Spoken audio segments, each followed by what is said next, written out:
Hi, travel creators. Welcome back to another episode. Can you even believe we're nearing 50 freaking episodes of this podcast, as well as almost an entire year of the podcast? How insane.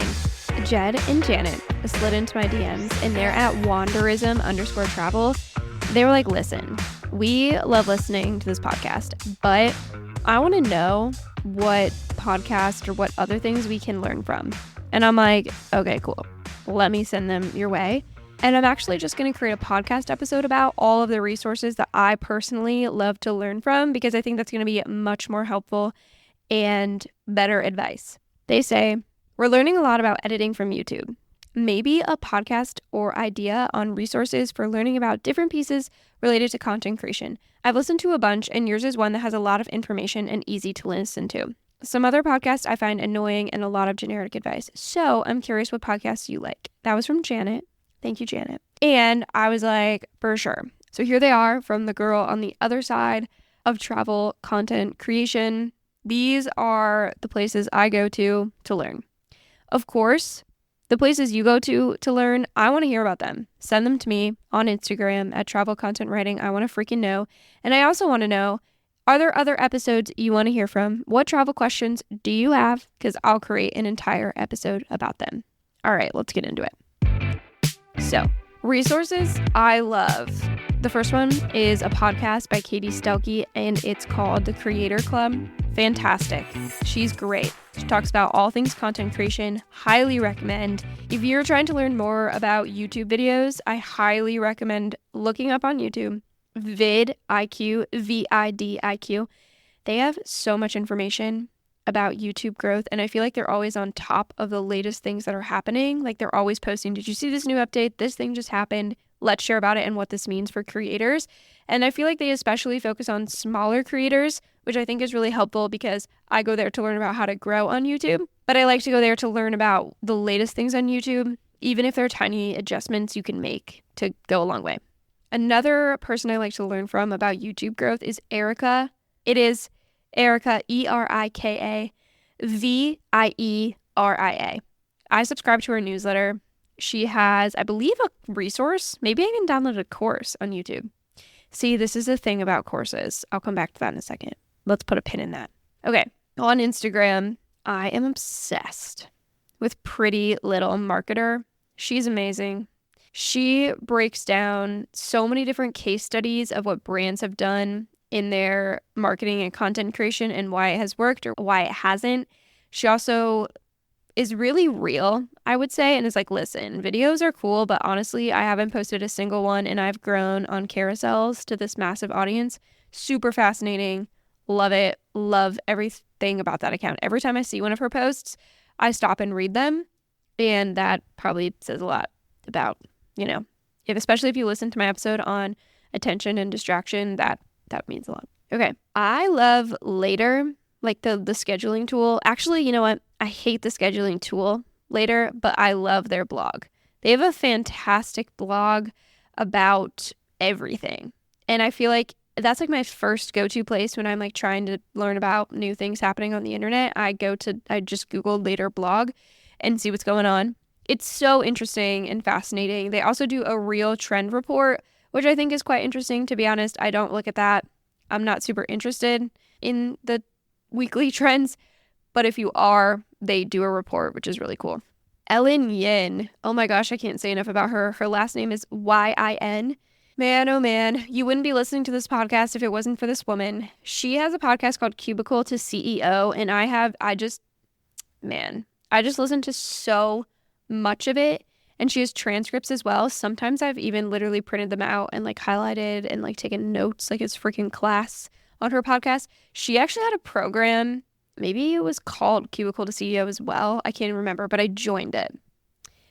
I joined it before I started my business, and it was helping you get to like X certain revenue amount per month. Anyway, doesn't matter. It was so awesome and helpful and helped me set up so many systems and things. Unfortunately, it's not a program she offers anymore, but all of the advice that generally you can learn from her other resources. She has a new fantastic resource called Pay to Create, where you can set up an entire course in like 4 days with her live. It's so cool. I did it. It was like $50. It was so fun. But a lot of her advice you can learn from her podcast, and she has a fantastic newsletter. It's so skimmable and beautiful and has such good content. I can't say enough good things.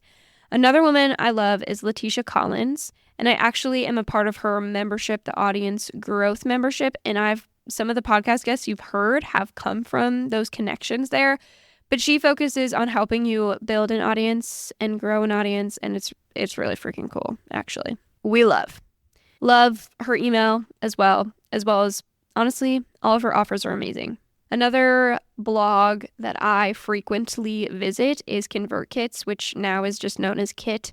They have an amazing blog, amazing resources. They also have amazing newsletter where they share case studies, which I have always found so fascinating. So they highlight somebody, a ConvertKit user, and they share about a strategy they've taken or accomplished or whatever, and they show you what they did and how it worked well, or if it didn't, or what this creator did to make X amount or do X amount. Is really fascinating. Honestly, I always love reading them. Every single one is a banger. Newsletter Circle. Oh my gosh, this is a newsletter for newsletter creators, and I actually got to meet the creator of the newsletter. And spoiler alert, she's coming on the podcast, and we're going to talk all about newsletters. This woman, she researches in-depth newsletters every single week, and she dissects them to learn like what they're doing to be successful in their newsletter growth and how you can apply it to. It's amazing. I'm just constantly blown away by how much time she puts into this, and then it's not like she's just dumping this like gross long ass text into your inbox. She is formatting them beautifully. And they're so easy to read, and the sections are just repeatable and amazing. So I would say, honestly, if you are wanting to start a newsletter and you haven't grabbed my free newsletter template, 1, do that. And then 2, subscribe to this woman's newsletter. Then subscribe to the Newsletter Circle, because just the way that newsletter is structured is a fantastic example of what you can do as well. She has a lot of content on there, so don't freak out. You don't have to start with so much content. Just know this. Another podcast I love is The Mindset Mentor. Oh my gosh. This is amazing. I love listening to this podcast when I'm walking. It's by a man. I don't listen to a lot of podcasts by men, actually. I'm not doing that for specifically, or I'm not like seeking out women hosted podcasts, but that just kind of happens. That's just kind of a happenstance. A coincidence, I suppose, and I'm not mad about it.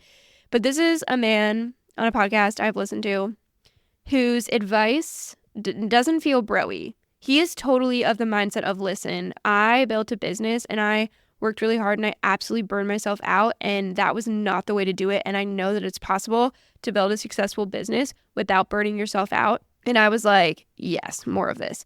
So he is a bro, but his podcast is not bro-y. And he has literally years of podcasts. I think he releases 4 a week. It's insane, but they're short. They're like 15, 17 minutes. I love to listen to them while I'm walking. They're fantastic. I highly encourage you to actually listen to them while you're walking or being outside, because you're outside and you can kind of think more clearly. We love that. The Freelance Fairy Tale podcast is a podcast that is now deceased. So sad. But it is by Alex Fasulo, and I used to listen to this all the time when I first started working on the side, like when I had a job, and then I discovered the word freelancing. She's my go-to girly. I learned so much stuff from her. She focuses on helping you grow mostly on Fiverr, but I think there are a ton of principles she shares in that podcast that are useful to anybody, whether you decide to put services on Fiverr or not. Highly recommend, just a great listen. I also love The Bold Founder by Lucy, who has been a guest on this show, and I was actually a guest on her show, so you should head on over there and listen to that. That was so much fun. But she is a genius little angel, and she is a verbal strategist. So if you're wanting to kind of hone in on talking about yourself or your services or your business or your content creation, she's your lady. And she literally interviewed a guest, and before the podcast was over, I had purchased that guest product. That's how crazy it was. It was so good. I remember vividly where I was listening to it. But I wanted to give you a little inside scoop on the resources that I listen to often, where I do my learning. I would love for you to share with me more resources. These also just are in the digital world. The best advice we could ever get from the world is from people who are already dead. And I know that sounds like so, I don't know, bad, but I heard someone say that recently and I was like, that's so true. What I mean by this is books. Okay, the people who have done it all and know it all have written books about it, and they're just sitting on shelves waiting for us. Reading is one of my favorite things to do. I always want to do more of it. Always. And I spend a lot of time reading different content creation books to like crazy fiction books. So I created an episode of the show on books that have helped me advance my creator journey. That's going to be a recurring thing because I just read too many to not update it all the time. So I would head on over to that episode if you want insight into physical books I'm reading to help me do this content creation thing better. Speaking of courses, let's pull that pin real quick. I'm actually taking my DIY content repurposing course that I created that over 200 people downloaded. First of all, what the hell? That's freaking amazing. And I'm turning it into a program you can walk through with a small cohort of other students to learn in community and live with me. I'm actively building that program in public on my Instagram, where you can watch me share daily updates of what I'm doing to help you spend less time on your content creation and more time on things in your business that freaking matter. If you want to be one of the first people to know when that's going to go live, this is a great place to show up on the podcast as well as on the Instagram. I'm only opening 10 spots for the first cohort, and I want you to be one of them. So keep your ears and eyes glued to my Instagram and this podcast. Please let me know if you have any other episodes or questions you want answered. I would freaking love to answer them for you on the show. So head on over to my Instagram, send me a DM, drop me a question, and I'll answer it on the podcast. Okay, have a great week. I love you so much. Happy creating. I'll see you next week.